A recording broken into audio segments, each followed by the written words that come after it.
Mark Rogers TV talking ACC football, running down the top 5 at all positions. We're talking defense. We've knocked out the line play. We're looking at the linebackers to finish off the front 7. And we've got our distinguished panel of experts with Mr. Dan Rubin, all smiles there from BC Interruption, Jeff Greenberg from Sports Glutton, Jim Hammett talking up the Pitt Panthers from Cardiac Hill on SB Nation, and also from SB Nation from the Rumble seat is Joey Weaver. All right, guys, can't wait to hear who you have to enlighten me on linebacking play in the ACC. And so, Joey, we will start with you. Sure. So, in my own tradition, I'll start with the honorable mention. The guy that I'm looking for, honorable mention, could become a breakout kind of guy is Jared Fernandez, sophomore at NC State.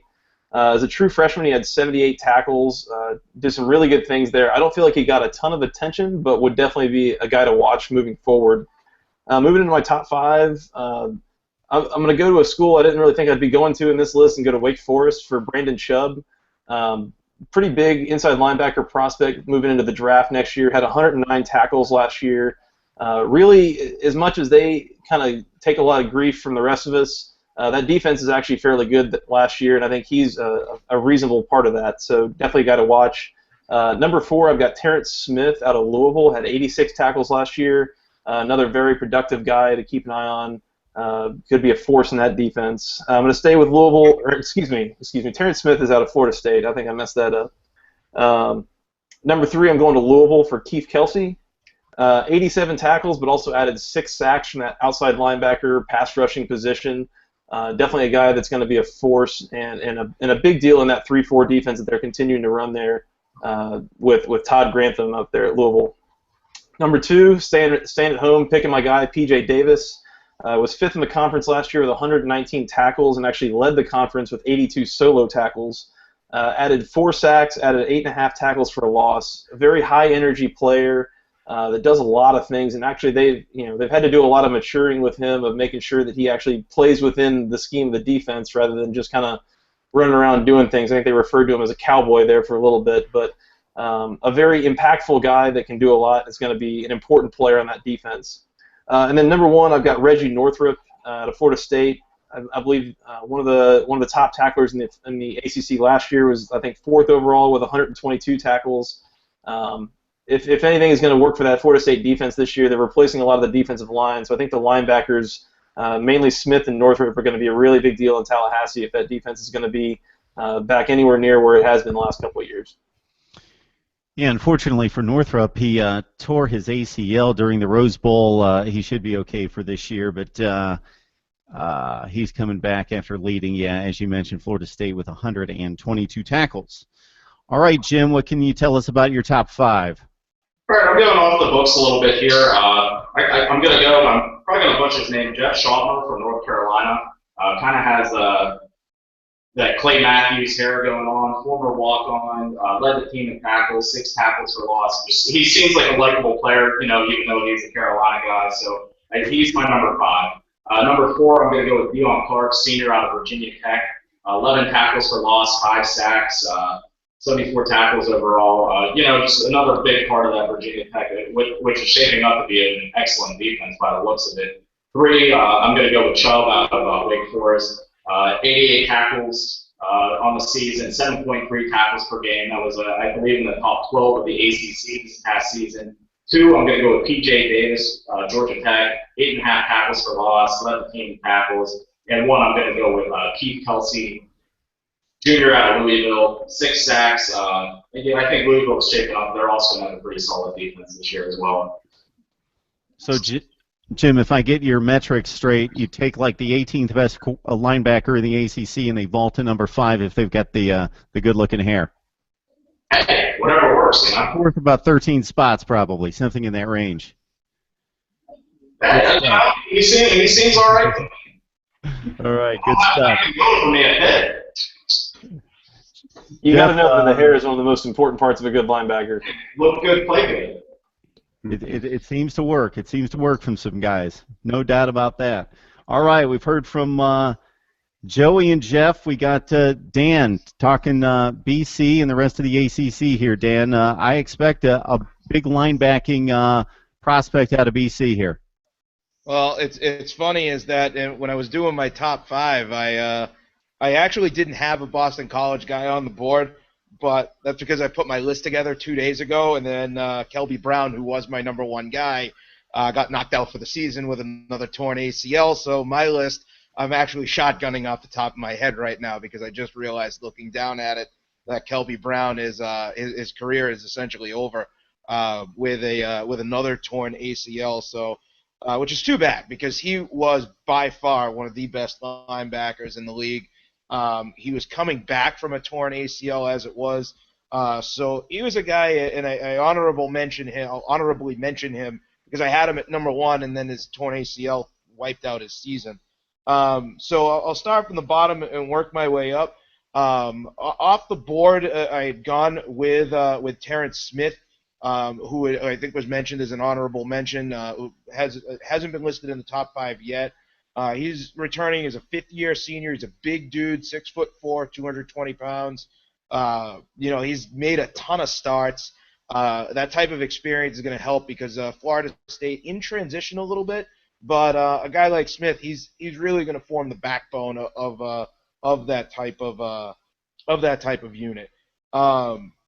My number four, it was P.J. Davis, but based off of what everybody has said, I would like to vault him up a little more, so I'll hold off on that. Because like I said, my whole list got shot to heck with Kelby Brown getting injured. So off the top of my head, I'll throw a BC guy in there. Why not, right? Stephen Daniels is our guy from Boston College. His middle linebacker. He's probably going to be the defensive captain this year. We've got great linebacking tradition at Boston College. Through the years, it's been a tradition of one guy to the next. Back even if you want to go back to the Bill Romanowski days in the 80s. But now they've come back the last few times you saw Mark Herzlich.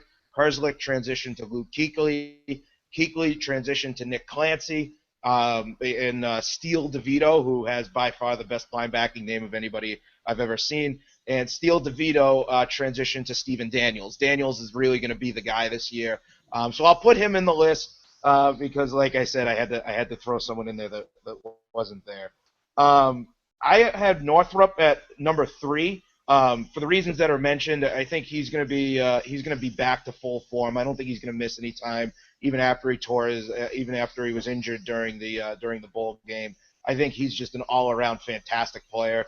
So with him and Smith, Florida State probably not going to miss a beat at all. My number 2, I'll actually go with the entire Wake Forest unit. Everybody's mentioned Brandon Chubb, but Hunter Williams and Markel Lee are really good. This is a unit that combined for 270 tackles last year, 8 sacks, 26 tackles for losses. They might be the best all-around unit in the entire ACC, but they're a bunch of guys that really go underrated because Wake Forest had such an abysmal offense last year. But I'll give them the entire unit, not just one guy. I'll list them at number 2. And P.J. Davis, P.J. Brown would be a offensive forward for the basketball team. But P.J. Davis from Georgia Tech, an undersized linebacker. There's a lot to love about him. I love him. He's like I said, he's undersized, only 5'11". He's got a huge motor, 119 tackles. Well, he plays with a chip on his shoulder. He's the type of guy any coach would love to have. And like I said, I had him in my rankings. I'm going to boost him up to the number one guy simply because I'm sold. He's a tackle machine. We love that at Boston College, and thank God we don't have to play Georgia Tech with him on that roster. So we realize that if we get enough guys ranking somebody in the top 5, that we can sway Dan to any kind of conclusion on rankings in the top 5. Only if my number one guy blows his knee out in the process, which. Unfortunately, under those circumstances, we can sway you. My whole list was shot to crap this morning, and I really wanted to work on it, and then my regular job got in the way, and I just never got a chance to read it. I thought this took precedence. Over everything. And Dan, we're okay with you throwing a BC linebacker into the top 5. Just never try to sneak a BC wide receiver into any top 5. That would be. We wouldn't be able to permit that in any way, shape, or form. That just couldn't happen. We have wide receivers? I didn't even know we had a wide receiver. Yeah, you have like 8 tight ends, don't you? That's how you guys do it. And for the record, Dan, I believe, and Joey can correct me if I'm wrong, he had Terrance Smith at number 4 on his top 5 list. So I'm keeping track. You guys can't slip anything past me. So I'm jotting all this down. It's called internet tags. You need the names for the tags, so I got to jot all this down and keep track. Great minds think alike. Good stuff. All right, Mark, Jeff. Mark, I was glad I saw your last in outrage. defense, last in giving your top 5 list here. So we're going with the North Carolina guy here at last here with the linebacking top 5. Well, first, I'm glad you're doing all the internet tags because you're going to have like 20 or 25 names of just players to tag, and I'm glad you're doing it and not me. Honorable mention, I wasn't going to mention, but now I have to because my new friend at Pitt brought him up. That's Jeff Schottmer. And I'll tell you why I'm bringing him up, though, because I think I mentioned before that the guys that buy in the quickest to Gene Chizik's type of defense are the ones that are going to have a chance to do something. And Schottmer has bought in since day one, going as far to say basically that Chizik has basically allowed them to like playing football again. There was some problems on that side of the ball with regards to just having fun playing the game again. And when you have a defensive coordinator that comes in and says, all I want you to do is be physical and have fun playing again, the linebackers are probably the first ones that are going to sit up in their chairs and take notice. Schottmer did. He's a leader on the team. He's going to be the defensive captain. But he's going to be one of those guys you don't hear a lot about, and at the end of the year you're going to ask how he got 110 tackles. That's just the way he plays. So I will put him as my honorable mention.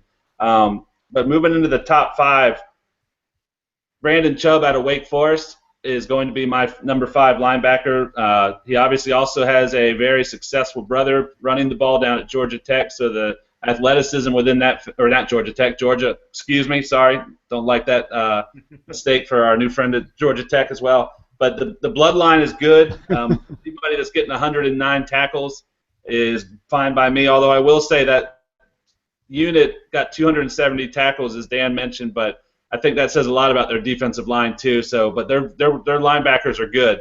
Number 4, I think this guy is number 4. He could end up being number 2 or number 1 because of who he has playing in front of him, and that's Keith Kelsey at Louisville. With the beast that we talked about playing in front of him, I think he's going to reap the rewards of guys or being able to fly around free with not a lot of attention on him as people try to deal with the guys up front on Louisville's line. My 3rd linebacker out of Florida State is Reggie Northrup. Senior, 122 tackles is nothing to sniff about. Actually, that's the most tackles, I think, in a decade for an FSU player. Coming off the injury, so his speed, which is one of his assets, is going to be a key thing to watch early in the year. Number 2 will be his running mate, Terrance Smith. Again, 87 tackles, but he missed a couple games too, so that's a lot of tackles considering he missed a few games. He's projected to be a high, second-round draft pick, second All ACC. I think the two of them together help each other have a successful season. And then number 1, that's funny. You mentioned you called the coaches were a little nervous that he was kind of being a cowboy, but I tell you what, if P.J. Davis is my linebacker and he's got a little cowboy in him, I think that's the one position you want that in. And having about 120 tackles, almost 10 tackles for loss on a defense that is going to be, I think, much better this year. Like I said before, I think they were a little underrated last year. Georgia Tech, known for that triple option. I think their defense is going to be the one that leads them, especially earlier in the year through the first part of their schedule. And P.J. Davis is going to be the one that's going to be that cowboy running that defense. And I think he is a just prototypical linebacker you'd love to see on your side of the ball. Now, if P.J. Davis could just grow his hair long and then cowboy up, we'd have like the next Lawrence Taylor. We'd have the package going. Find as much favor with this council as you ever could. That's it.